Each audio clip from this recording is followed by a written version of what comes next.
गया है तो कोने वाले घन कौन होते हैं। जैसे आप वाले की तो कोने वालों की संख्या इसमें कितनी है, हम वैसे गिन के बता सकते हैं बिना किसी फार्मूले। कोने वाले घन की संख्या जिसकी 3 सतह, ऐसे पूछ लिया गया कि 3 सतह दिखाई दे रही है तो मध्य, मध्य मतलब मध्यस्थ, 2 नंबर का मध्य। जय हिंद दोस्तों, तो शुरू करते हैं रीजनिंग की सेकंड क्लास क्यूब के साथ में। जैसा कि आपने फर्स्ट क्लास देखा होगा डाइस, जहां पे पूरा कंसेप्ट क्लियर किया गया, और इसमें हम क्यूब का पूरा कंसेप्ट क्लियर करने वाले हैं। क्यूब अर्थात घन, घन क्या होता है, इस आकार का होता है, इसकी सभी सतह बराबर होती हैं। रीजनिंग में जो इससे क्वेश्चन बनते हैं, इसमें अक्सर पूछे जाते हैं कि जैसे रंग दिया जाए, अगर ऊपर का सभी सतह रंग दिया जाए या ऊपर की जो सतह दिखाई दे रहे हैं तो उसमें उनकी संख्या पूछ ली जाती है कि कोने के सतह कितने हैं, बीच वाले सतह कितने हैं, या फिर कितने छोटे घनों में काटा गया है। तो ऐसे पूछे जाते हैं क्वेश्चन।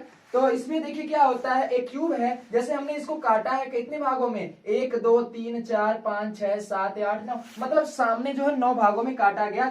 2 लाइनें परस्पर एक दूसरे काटी हैं, 9 भागों में काट दिया गया। ठीक है, तो इसमें देखिए हम क्या करते हैं, एक से रहा कोने का, ठीक, ये रहा कोने का सतह, यह दोनों कोने के हैं, यह भी कोने का है। ठीक है, यह बीच का हो गया, मध्यस्थ वाला बीच का, और ये एकदम सेंट्रल वाला केंद्र का हो गया।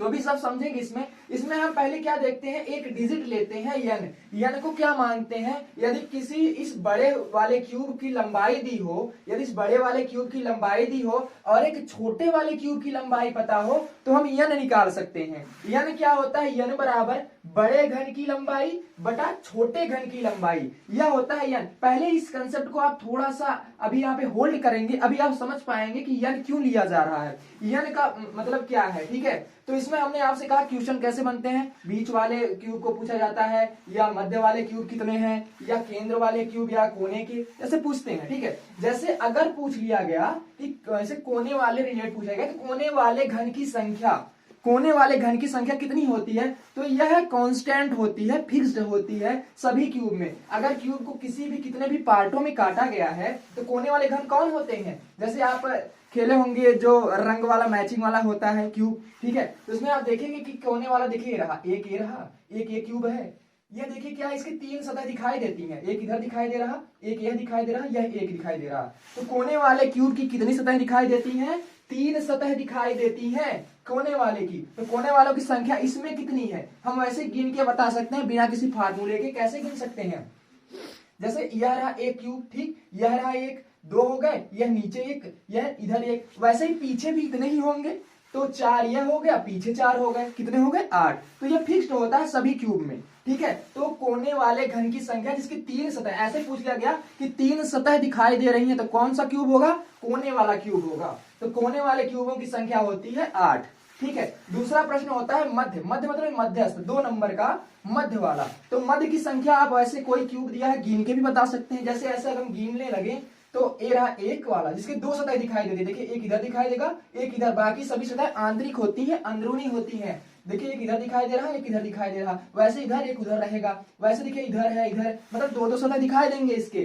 ठीक है, तो हम अगर इसे काउंट करें तो यह एक क्यूब हुआ, 1 2 3 4, ठीक है, 5 6 7, मतलब ऐसे आप काउंट कर सकते हैं। ठीक है, इसका एक फार्मूला दिया गया कि अगर काउंट ना करना हो, वैसे तो काउंट करके आप इजीली निकाल सकते हैं, अगर काउंट ना करना हो तो फार्मूला कैसे यूज कर सकते हैं कि मध्य वाले घन की संख्या जिसकी 2 सतह दिखाई देती है, उसका फार्मूला होता है 12 into n minus 2 equal to, जो आएगा वही मध्य वाले घन की संख्या होगी। अब देखिए n कहां से आया, n जो होता है बड़े वाले घन की लंबाई बटे छोटे वाले घन की लंबाई का अनुपात होता है n।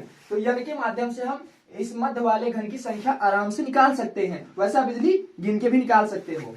और देखिए अगले का है कि तीसरा क्या है, केंद्रीय वाले घन। केंद्र का घन मतलब एकदम बीचों बीच, तीसरा नंबर क्या है, बीचों बीच मतलब केंद्र वाले घन। देखिए एक यह दिखाई दे रहा, एक यह है, एक नीचे होगा।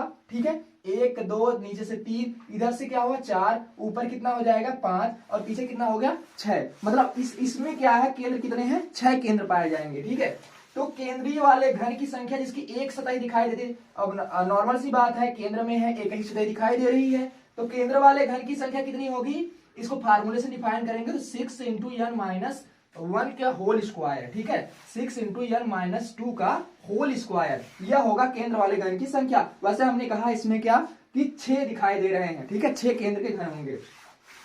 चौथा क्या है कि अगर हम आंतरिक मतलब जो ऊपर दिखाई दे रहा है उनको छोड़ के कि अंदर वाले घन, अंदर का जो केंद्रीय घन है, बीच का घन है, उनकी संख्या कितनी है, तो आंतरिक केंद्रीय घन की संख्या क्या होगी कि अगर n पता हो तो n-2 का होल क्यूब, n-2 का होल क्यूब यह होगा आंतरिक केंद्रीय घन की संख्या। वैसे यदि कुल छोटे घन की संख्या निकालनी हो और n पता है तो आप उसका n का क्यूब करेंगे, आराम से आ जाएगा कुल कितने घन हैं। तो नॉर्मली ऐसे क्वेश्चन में दे सकता है कि आपको कुल छोटे हुए घनों की संख्या दे दी जाए तो आप n कहां से फाइंड करेंगे। अगर कुल छोटे घनों की संख्या दी गई है इसका मतलब n क्यूब दिया गया है। जैसे दे दिया गया कि कुल छोटे घन 125 हैं, कुल छोटे घन 125 हैं तो n कितना आएगा, n क्यूब बराबर दिया गया है 125। मतलब देखिए यही तो दिया गया है, कुल छोटे घन की संख्या 125 मतलब n क्यूब दिया गया है 125 तो n बराबर कितना आएगा, इसका अंडर क्यूब 125 का अंडर क्यूब कितना होता है 5, तो n बराबर 5। अर्थात क्या है कि n बराबर 5, मतलब क्या आ गया n बराबर 5। अब उसके बाद n का फार्मूले से आप इनका इनका और इनका संख्या निकाल सकते हैं, जबकि कोने वाले घन की संख्या फिक्स्ड होती है और क्यूब में इससे बाहर कोई भी क्वेश्चन रीजनिंग में नहीं पूछे जाते। आशा करते हैं आपको क्यूब का कॉन्सेप्ट समझ में आया होगा। Thank you.